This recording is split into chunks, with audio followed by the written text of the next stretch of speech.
ওঠো তো, রোদ মাথার উপরে চলে গেছে। আজ কাজে যাচ্ছ না নাকি? না, আজ আর যাব না। শরীরটা কেমন যেন লাগছে। ভাবছি আজ সারা দিন একটু বিশ্রাম নিই। ওরে বাবা, কি হলো বলো তো? জ্বর উঠেছে কি না? তাই তো, তোমার শরীর গরম হয়ে আছে। একবারও আমাকে ডাকলে না কেন? তুমি সবসময় আমাকে নিয়ে এত চিন্তা করো যে লোকে হাসাহাসি করে, বলে আমি নাকি বউ ভক্ত মানুষ। হাসুক না সবাই, আমি আমার স্বামীকে ভালোবাসবো না তো কাকে ভালোবাসবো? তোমার হাসিটাই আমার শান্তি। আচ্ছা, আজ বিশ্রাম নাও। দুপুরে কি খেতে চাও বলো, আমি সেটাই রান্না করব। তুমি তো জানো আমার পছন্দ কুমড়ো ফুলের বড়া। আজ না হয় সেটাই বানাও। উফ, কুমড়ো ফুল তো এখন খুব কম মেলে। দেখি পারি কিনা, পেলে গরম ভাতের সাথে বড়া ভেজে দিব। তুমি যেভাবে আমার যত্ন করো, মনে হয় আমি পৃথিবীর সবচেয়ে ভাগ্যবান মানুষ। আহা, এবার ওঠো তো, তোমার জন্য পিঠে বানিয়েছি। গরম গরম খেয়ে নাও, দুপুরে তারপর বড়া বানাবো।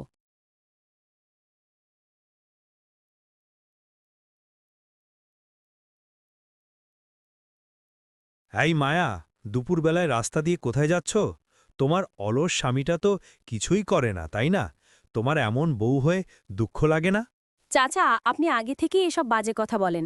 দয়া করে এবার আর বলবেন না, না হলে আমি সব জানাবো। শোনো, তোমার স্বামী আমার ইশারাতেই চলে। তুমি যা বলো সে কিছুই বিশ্বাস করবে না। আপনি ভুল ভাবছেন, আমার স্বামী আমাকে সত্যিই ভালোবাসে। সে কতটা ভালোবাসে সবাই দেখেই তো বুঝে যায়। এইসব বাজে কথা শুনে আমার সময় নষ্ট করতে পারবো না চাচা। রান্না আছে, যাই। ঠিক আছে, দেখি কতদিন এভাবে চলবে। তোমাকে একদিন না একদিন আমি ছিনিয়ে নেব।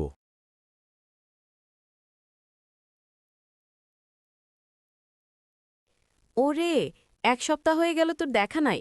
বলছিলি দুলাভাইয়ের জন্য ফুল আনবি, কই? মনটাই ভালো নেই, তাই আসিনি। মুখটা দেখে তো মনে হচ্ছে কিছু একটা হয়েছে। বল না, কি হয়েছে? কি আর বলবো, ওই রহিম চাচা বারবার আমার পিছু নেয়। বলে আমার স্বামীকে ছেড়ে তাকে বিয়ে করতে। আমি তো আমার স্বামীকে ভীষণ ভালোবাসি, কিন্তু সবাই জানে চাচা তোকে ভালোবাসে। তোর জন্যই সে এখনো বিয়ে করেনি। করুক, আমি তো তাকে চাই না। আমি বিবাহিতা, আমার স্বামী জানলে কষ্ট পাবে। কিন্তু তোর জীবনটা কষ্টে যাচ্ছে। দামি কাপড় গয়না কিছুই পাস না। এক জীবন এমন কাটিয়ে দিবে? যদি আর এমন কথা বলিস, তোর সাথে সম্পর্ক শেষ। ছোটবেলার বন্ধুত্ব ভুলে যাব। আচ্ছা আচ্ছা, রাগ করিস না। তোর জীবন, তুই যা ভালো মনে করিস তাই কর। আমার স্বামী না হয় গরিব, কিন্তু ও আমার নিজের। আমি ওকে ঠকাতে পারবো না।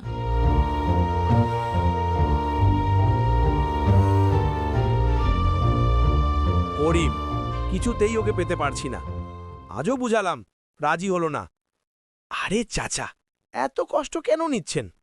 অন্য মেয়েরা আছে না, ওকে ভুলে যান। পারবো না, ওকে ছাড়া আমার জীবন অসম্পূর্ণ। একটা ব্যবস্থা কর, যাতে ও আমার দিকে ঝোঁকে। টাকা যত লাগে দিব। তাহলে একটা উপায় আছে, তার স্বামীকে ভালো চাকরি দিয়ে গ্রাম থেকে দূরে পাঠিয়ে দিন। মেয়েটা একা থাকলে হয়তো আপনার কাছে আসবে। অসাধারণ, এই কাজটা তুই করবি, কালই ডেকে পাঠা। ঠিক আছে চাচা, আমি ব্যবস্থা করছি।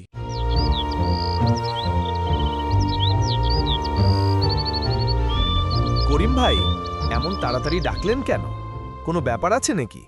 আরে, তোর জন্য ভালো কাজ আছে। দূরের এক গ্রামে বাগানের চাকরি, ভালো বেতন, থাকা খাওয়াও ফ্রি।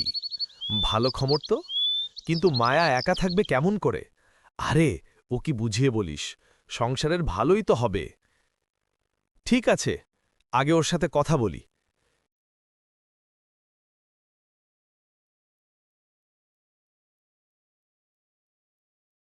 তোমাকে বলেছি না, রহিম চাচাদের সঙ্গে মেলামেশা করো না। কেন? ওরা আবার কি বলেছে? কিছু না, আমি এমনিতেই বলছিলাম। আমি একটা কাজের প্রস্তাব পেয়েছি দূরের গ্রামে। ভালো বেতন, ভবিষ্যতের জন্য ভালো হবে। আমি অভাবে থাকব, তবু তোমাকে দূরে যেতে দেব না। আমি একদিনও তোমাকে ছাড়া থাকতে পারবো না। সবই তো তোমার ভালো চাওয়ার জন্য করছি, বিশ্বাস রাখো। কিন্তু এখানেই কাজ করো না। এই গ্রামে তো তেমন কাজই নেই, তাই যাচ্ছি। আচ্ছা, যেও।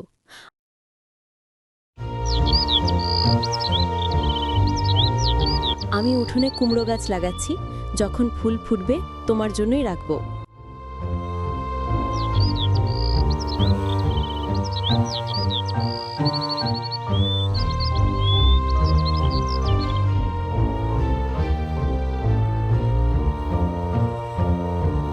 গ্রামে গিয়ে আরাফের পরিচয় হলো রূপা নামের এক মেয়ের সঙ্গে। এই যে শুনুন, এই গ্রামে থাকার জায়গা কোথাও পাবো নাকি? না, খুব একটা পাওয়া যায় না, তবে চাইলে আমাদের বাড়িতে থাকতে পারেন। আমি আর নানি মিলে থাকি। আপনি তো মেয়ে মানুষ, লোকে কথা বলবে। চিন্তা করবেন না, এই গ্রামে সবাই জানে আমি কেমন। ধন্যবাদ, আপনি সত্যিই দয়ালু। আরে রূপা, এই লোকটা কে? নানি, উনি কাজের খোঁজে এসেছেন, থাকার জায়গা নেই তাই এনেছি। থাকো বাবা, কোনো অসুবিধা হবে না। কৃতজ্ঞতা জানাবো কিভাবে বুঝতে পারছি না।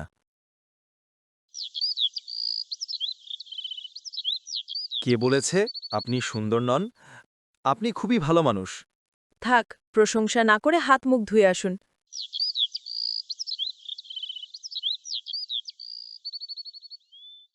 নানি, আপনি আবার আমাকে ওর সাথে বিয়ে দিতে চান নাকি? ওর তো বাড়িতে স্ত্রী আছে। আহা, ভালো পাত্র পেলেই তো ভাবি, দোষ কি এতে?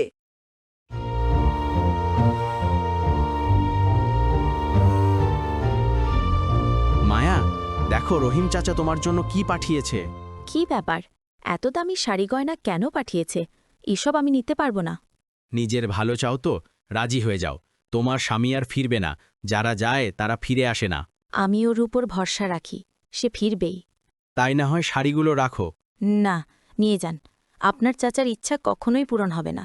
তুমি আমাকে বিয়ে করলে, যদি তোমার স্ত্রী জানতে পারে? আমার স্ত্রী তো মা হতে পারে না, তাই তো আমি তোমাকে বিয়ে করেছি। কিন্তু একদিন তো তোমার গ্রামে ফিরতে হবে। হ্যাঁ, তাই ভাবছি তোমাকে নিয়ে যাই। তোমার স্ত্রী খুব ভালোবাসে তোমাকে, জানতে পারলে ভেঙে পড়বে। আমি তো 10 বছর অপেক্ষা করেছি, বাবা ডাক শুনিনি কখনো। এখন চুপ করে বসে থাকবো নাকি? তুমি যা ভালো মনে করো তাই করো।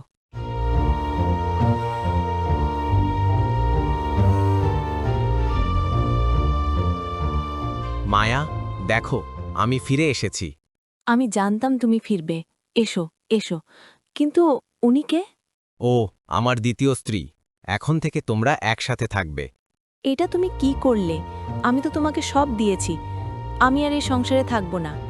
আমি অনেক বছর অপেক্ষা করেছি, ও এখন সন্তান সম্ভবা। আমি কি করব বলো? লজ্জা নেই তোমার? একটা সন্তানের জন্য এমন প্রতারণা? লিজা, তুমি বাইরের মানুষ, দয়া করে চুপ থাকো। আমার সাথে আর কোনো কথা বলো না। এই উঠোনে কুমড়ো গাছ লাগিয়েছিলাম তোমার জন্য। এবার তোমার নতুন বউকে বলো সে যেন তোমার বড়া ভেজে দেয়। আমি চলে যাচ্ছি চিরদিনের জন্য।